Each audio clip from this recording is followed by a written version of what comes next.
ಇದು ಎಂತ ಗೊತ್ತುಂಟಾ, ಬೆಂಗಳೂರು ಅಂದರೆ ಒಂದು ATM ಇದ್ದ ಹಾಗೆ. ಒಂದು ಡಿಗ್ರಿ ಮಾಡಿದರೆ ಸಾಕು, ಲೈಫ್ ಸೆಟಲ್ ಆಗುತ್ತೆ, ದುಡ್ಡು ಬರುತ್ತೆ ಅಂತ ಹೇಳ್ತಾರೆ. ನನ್ನ ಫ್ರೆಂಡ್ಸ್ ಎಲ್ಲ ಹೇಳ್ತಾರೆ ಬೆಂಗಳೂರು ಅಂದರೆ ಕನಸುಗಳ ನಗರಿ ಅಂತ.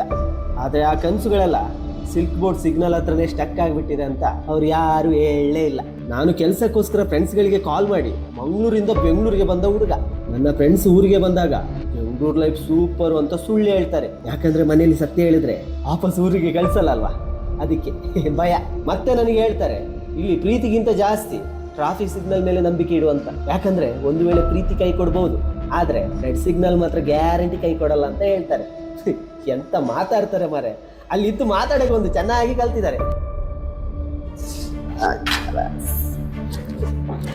ಹಾ, ಇಷ್ಟು ಹೇಳಿದಲ್ವಾ, ಇದ್ರ ಮಧ್ಯೆ ನಂದೊಂದು ಕತೆ ಇದೆ. ಓಹ್, ನನ್ನ ಹೆಸರು ಹೇಳೋದು ಮರ್ತು ಬಿಟ್ಟೆ. ನನ್ನ ಹೆಸರು ರಿಕ್ಕಿ ಅಂತ. ಹಾ, ಸಿಗ್ತೇನೆ ಆಯ್ತಾ?